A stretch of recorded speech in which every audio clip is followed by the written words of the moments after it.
Hello and welcome back to STEM Academy South. My name is Jasmine and today we're going to be doing the first part of our two-part dissection series. In this part we're going to be looking at the heart. As you know, the heart is one of the most important organs in the body. It consists of 4 chambers: the right atrium, the right ventricle, the left atrium and the left ventricle. Now blood will enter the heart through the superior and inferior vena cava, where it will travel into the right atrium, to the right ventricle, and then up and out via the pulmonary arteries. It's from here that it will go to the lungs to become oxygenated. From the lungs, it will return back into the heart via the pulmonary veins, enter into the left atrium, into the left ventricle, and then up and out the aorta to the rest of the body. In today's dissection, we hope that you'll be able to see all 4 of the heart's chambers by using a technique called butterfly dissection. Now before we get into the actual dissection, we're going to have to run over some health and safety because we're working with organs and organs can get a bit messy. So before we start, make sure you wipe down any surfaces you've got with a concentrated disinfectant and place over a plastic sheet so we don't end up getting blood all over your kitchen surfaces. Make sure you wear a disposable apron or old clothing so then we don't get blood over anything that you don't want to get blood. If you have long hair like myself, make sure that you tie it back before we start so then it doesn't get in the way of the dissection. Ooh. You'll also want to make sure that you've got a face covering on because blood can smell a bit and this will help prevent the organ smell. And because again we're working with organs and blood, make sure that you have a pair of gloves on to protect your hands from any nasty things.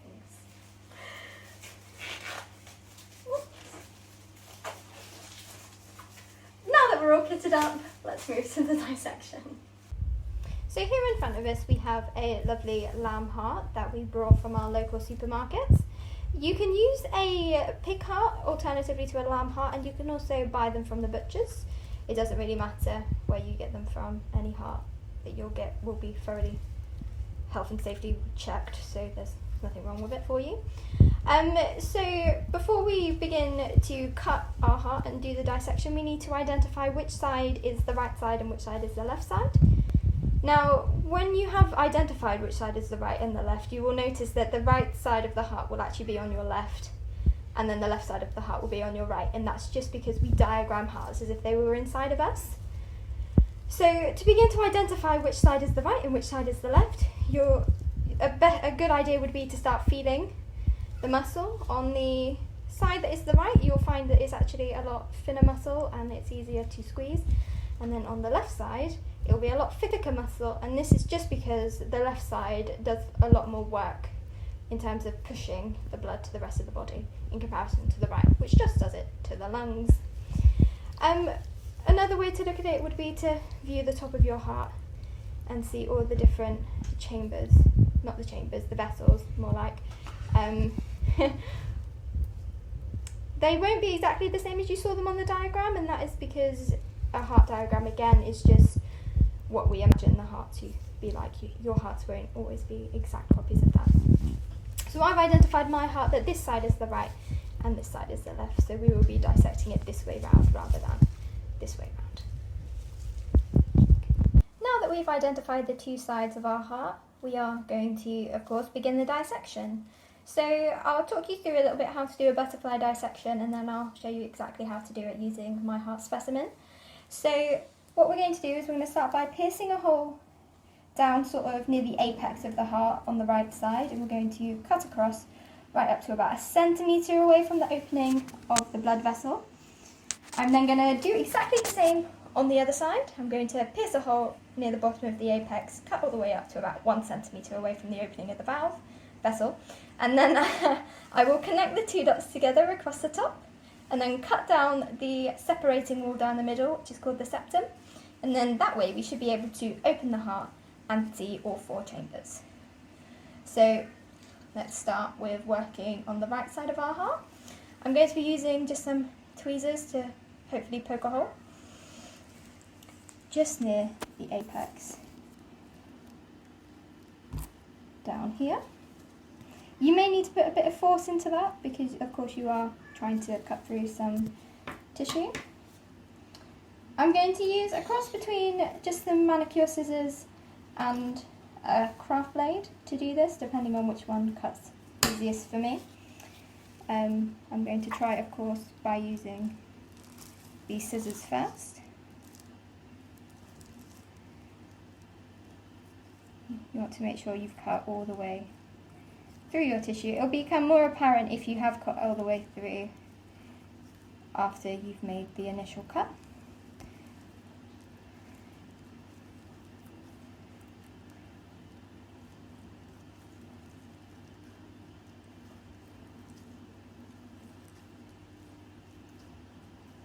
So about there should be high enough up your...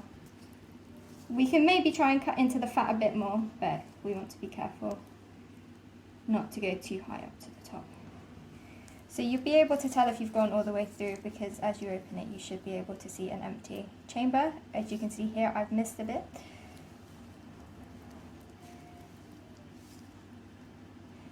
Allowing a deeper cut and entry into your heart. I'm going to try and cut down a bit further towards the apex just so then we can do it a bit more. It will become clearer if I haven't done this deep enough or properly as we move on to cutting across the top, but for now that's sort of what you want to have going for you. So now we're going to switch over and do exactly the same on the other side of the heart. So we will pierce a hole in the septum.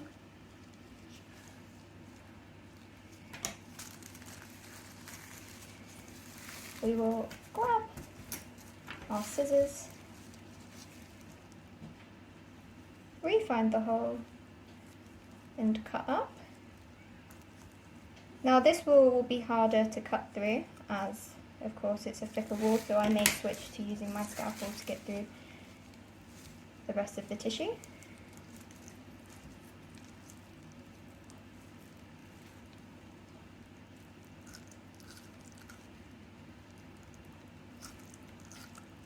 And now similarly to the right side of the heart, when you open it you should be able to see clearly into the heart and its chambers.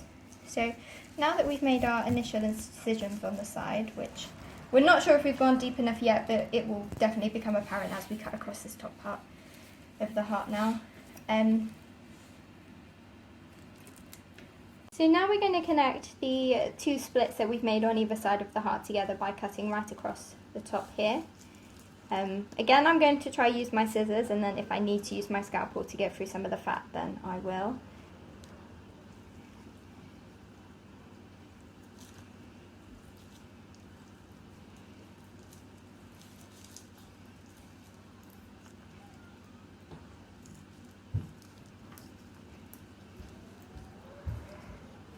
Now it's completely normal to see a lot of fat on the heart. It just depends on the diet of the sheep beforehand. Now I'm not too sure I've gone deep enough on my cut that I made on my left side of my heart, so I'm just going to cut it a bit more so then we can really see the chambers as we open it. Be careful when you're cutting because you may find some heartstrings like the white thing you can see in the picture here. They're very important and they're very strong structures of the heart. It's okay if you do accidentally cut through one because we're probably going to be separating them anyway as we cut the heart, but here you can see a cluster of strings just there. Okay, so now we've made the cuts in the sides and we've connected them up at the top. We just need to cut down the middle muscle wall called the septum, so then we can fold open the heart and see all of its chambers. I'm going to try and use my scalpel for this one because I feel like it may take a while with the scissors because it's a very thick muscle wall. So using sawing motions,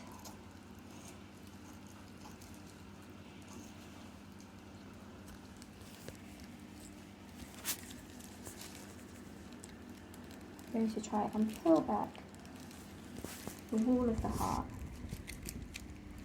As follows. Again, I need to work a bit more on my left side because again it's becoming clear that it's not quite deep enough in terms of my top cap.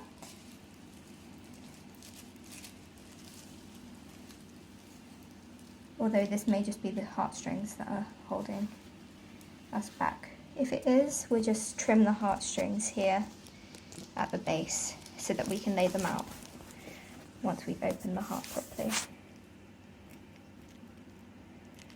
I may need to use scissors for this because, as I said, the heartstrings are very strong components of the heart.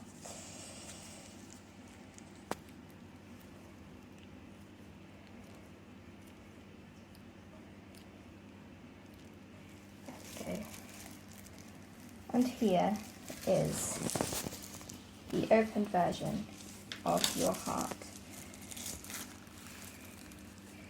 Here you can see up the top here we've got your right atrium going into a right ventricle where it will come out through the black vessel here, which as we learned earlier is called your pulmonary artery. It will go to the lungs and it will come back in your heart via this vessel, your pulmonary artery, into your left atrium, into the left ventricle and up and out again through the aorta. Now I realise I said over here this was called your pulmonary artery when in fact I meant your pulmonary vein because veins carry blood to the heart and arteries carry it away. You can see quite clearly some of the heartstrings still attached here, and if you look on the other side you've got your chordae dentae which help with the rhythm and contraction of your heart. But yeah, so this is what your heart should look like as you open it. You can see this very thick wall here, which is the septum, and you can tell that this wall here is thicker than this wall here, indicating that this definitely is the left side of our heart and this is the right side. So thank you for watching our heart dissection today. Be sure to tune in for our next instalment next week where we look at our filtration organs, so the kidney and the liver.